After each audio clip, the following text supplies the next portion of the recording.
Well, here are the answers to the quiz questions on static equilibrium. Here the lever is 5 meter long. The distance from the fulcrum to the weight is 1 meter. And a worker pushes on the opposite end with 400 newtons. What is the maximum weight that can be lifted? Let's get a diagram. That's the lever, that's the load to be lifted. The force applied is 400 Newton and the lever arm is 1 meter, while the effort arm is, that's the lever arm and this is the effort arm. So 4 meter and 1 meter. And of course that's the pivot or the fulcrum, and we're going to calculate the torque about that point. So what we have is a clockwise torque due to this, rotating it clockwise, and a counterclockwise torque due to this. So we take the unknown weight times 1 is equal to 400 times 4. Because the torque here is 400 times the distance should be equal to the unknown weight times 1, because all distances are measured from the pivot. Therefore the answer is 1600 Newton. In the second question, a boy and a girl are balanced on a massless seesaw. The boy has a mass of 75 and a girl 50. Boy sits 2 meters from the pivot. So the boy is here 2 meters away and the girl is at an unknown distance. Now this is the same as the previous problem. 75 times 2 is equal to 50 times x, and you get x as 75 times 2 divided by 50. That is 3 meters. So for the seesaw to be balanced, the girl has to sit 3 meters away from the pivot. Number 3, a uniform board of weight 40 Newton supports 2 children weighing 500, 350 Newton respectively. The support is at the center of the board and the 500 Newton child is 1.5 meter from the center. What's the position of the 350 Newton child? Isn't this exactly the same as the last one? So 500 times 1.5 is going to be 350 times x.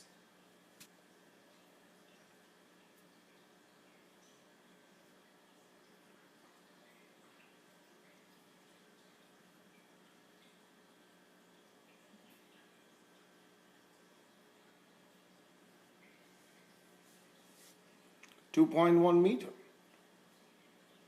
is the answer, and I've just tried to explain that there is no torque due to this one because it's right at the pivot, so there's no distance. Therefore, although there is the weight of the board acting down through the center of mass, it does not contribute to the torque.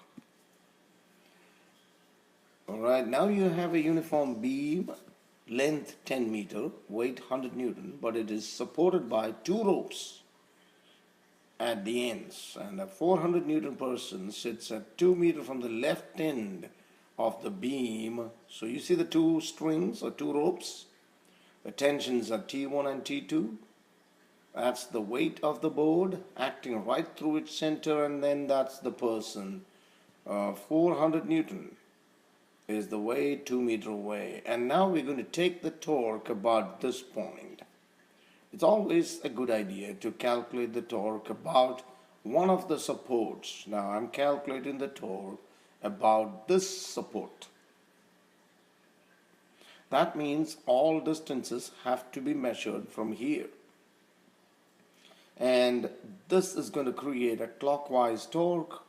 This is going to create another clockwise torque, and T2 is the only counterclockwise torque because it's trying to rotate it in the counterclockwise direction with respect to this, because we took this point as the pivot. Remember that this force T1 does not contribute to the torque because the distance is 0. So there are 2 clockwise, 1, 2, and there is 1 counterclockwise. So taking torque about the left support, 400 times this distance plus 100 times this distance, which is 5 meters, is equal to T2 times 10 meters. Okay, that's the distance.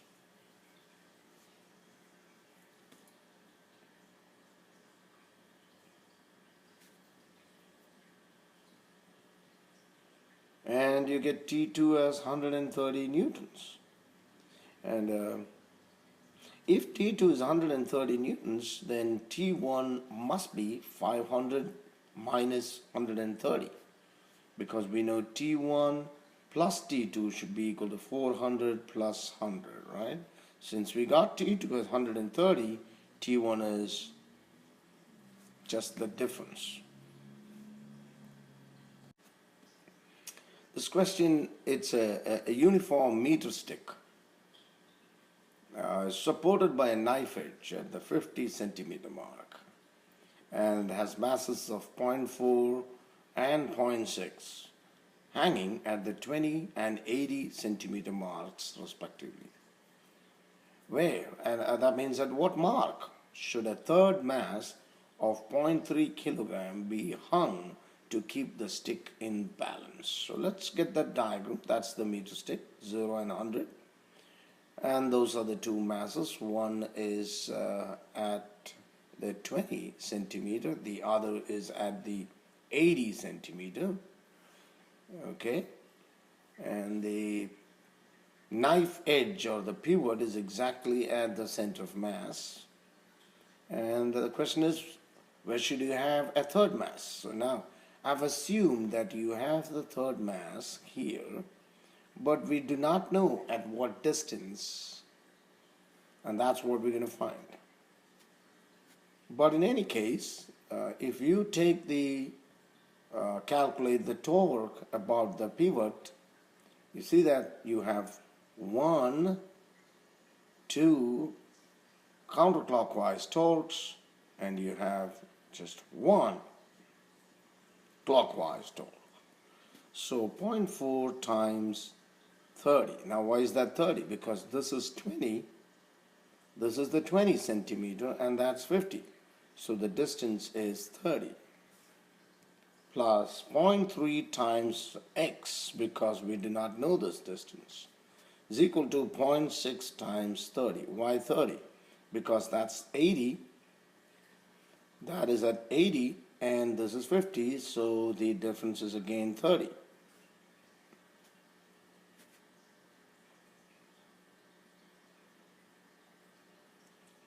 And when you make the calculations, you will get x as 6 divided by 0.3, which is 20. That means this has to be 20 centimeters away, or which again means this is the 30 centimeter mark, because 50 minus 30 is 20.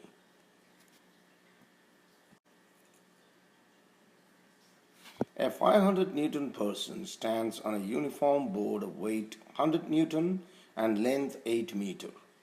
The board is supported at each end. If the support force at the right end is 3 times that at the left end, how far from the right end is the person?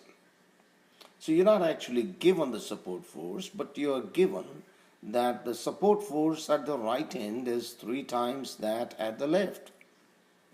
Now that's the diagram. You have the supports at the two ends, and that person is standing here, his weight acting vertically down, and then you have the two normal reactions acting at the supports. And I assumed that at the right end it is 3 and at the left end is 1, because that's what the problem says. The support force at the right end is 3 times that at the left. So if you take this as N, then this is going to be 3 times N. And then the weight of the board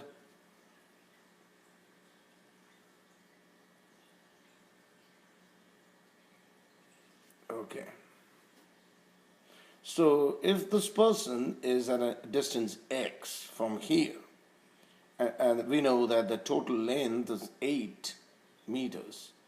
So if this part is x, then the remaining part must be 8 minus x. I have not shown the weight of the board now. And these are the two conditions. Okay, now I'm showing the weight of the board. The weight of the board is 100 Newton acting right down through the middle, which is at 5 meters. And there are two conditions. The first condition is that the total force acting up must be equal to the total force acting down, which means the net force is equal to 0. Therefore, N plus 3N is equal to 100 plus 500. From there, I can calculate N as 150 newtons.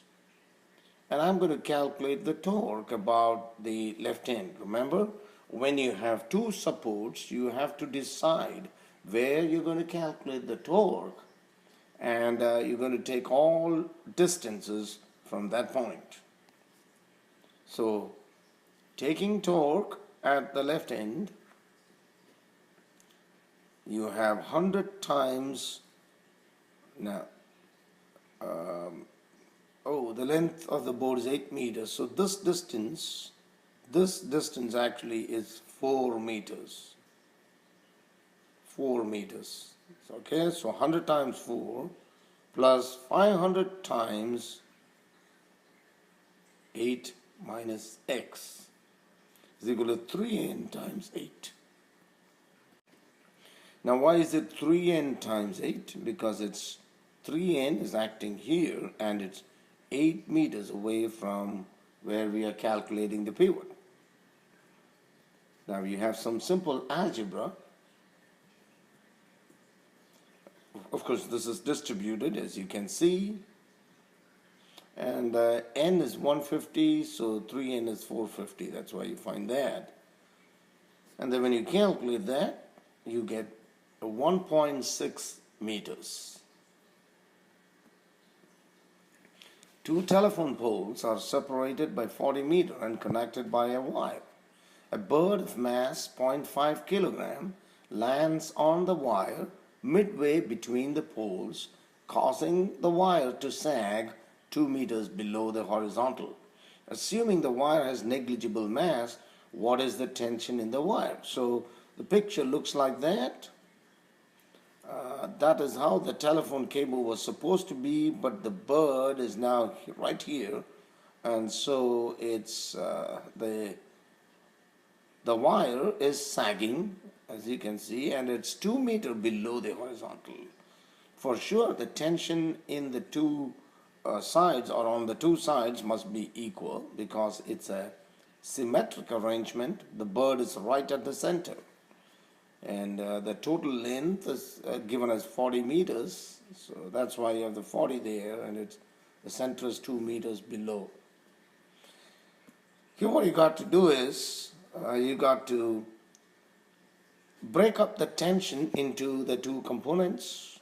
So you have the tension there, and you're going to get the horizontal component and the vertical. The same thing on the side, you're going to get the horizontal and the vertical, and as you can see, the horizontal components are equal and opposite. They're going to cancel out, but the vertical component is going to be double. Okay, so if that is theta, then this is also theta, this is t cos theta, and the vertical component is t sine theta. Now, do you know why I put 2 t sine theta? Because t sine theta plus t sine theta is 2 times t sine theta. And therefore, that 2 times t sine theta should be equal to the weight of the board. The weight of the bird. So, that's all. 2t sine theta is equal to 4.9, but we do not know theta. And to find theta, I am considering this right angle triangle here. And if this is theta, tan theta is opposite side by adjacent side, right? The opposite side is 2 meters and the adjacent side is 20 meters, half of 40. Hold on. Why did I put 2? Okay, I think I corrected it. Okay, 2 by 20. So I get theta as 5.71 degrees. And then I can use 2t's, I'm going to change this number. That's a mistake because it's actually 5.71. Yes, so it's sine 5.71, and then when I put that in there, the answer is 25 Newton. In this one, assuming the lower arm has a mass of 2.8 kilogram and its center of gravity is 12 centimeter from the elbow joint pivot, how much force must the extensor muscle in the upper arm exert on the lower to hold a 7.5 kilogram shot put? The figure is given. The weight of this is acting vertically down here, and the muscles have to pull, and you can see the distance of the force from the pivot is only 2.5 centimeter. So it's quite simple to understand, excuse me, that Fm times 2.5 should be equal to the weight of this times 30.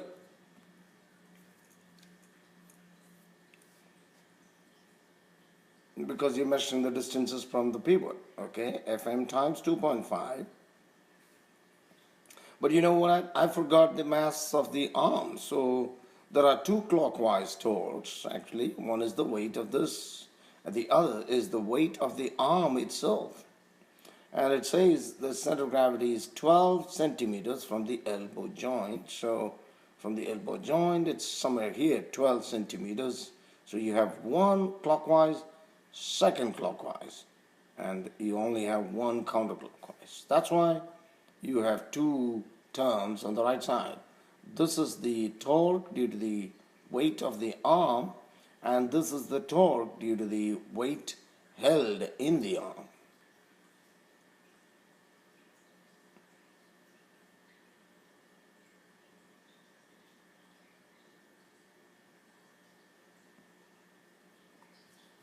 And making the calculations, you get the force exerted by the muscle to be 1013 newtons. The Leaning Tower of Pisa is 55 meter tall and about 7 meter in diameter. The top is 4.5 meters off center because it's leaning. Question is, how much further can it lean before it becomes unstable? So that's the leaning part of Pisa, in fact. And for stability, the vertical line that is drawn from the top must fall within the base. So you can see that the vertical line, actually the vertical line drawn from the center of mass, which is here, the vertical line drawn from the center of mass must lie inside the base. So if you tilt this more to the right side, you're going to see that this vertical line will go further and further away, and at one point that line will go outside the base. That's when we know that it's going to tip over. Okay, that's the idea. That is what I'm writing. The vertical line from the center of gravity is right now 2.25 meter off the center. How do I get that? It's half of 4.5. Because if it's 4.5, The top is 4.5 off. You see, the top is 4.5 off. So this green one should be half off. That's 2.25. Therefore, it can, and actually it can go up to 3.5, isn't it? Because the diameter is 7. The diameter is 7, so maximum it can go is 3.5, which is the radius. It's already 2.25, so what's the difference? 1.25 meter. It can go 1.25 meter, which means the top can go twice that, which is 2.5 meter. Just take a look at this and don't be confused. 10. Again, this is a scaffold which is held by a wire at each end. 12 meter long, 300 Newton box sits 4 meter from the left end, that's the box, and it's 300 Newton. Tensions are T1 and T2. We know T1 plus T2 is equal to 300, and we're going to calculate the torque about the left end. And when you calculate the torque about the left end, you get 300 times 4 is equal to T2 times the length of the scaffold, which is 12. That's it. So you can calculate T2, and once you get T2, you can get T1 by plugging it back into that. And that would be 100 and 200 Newton.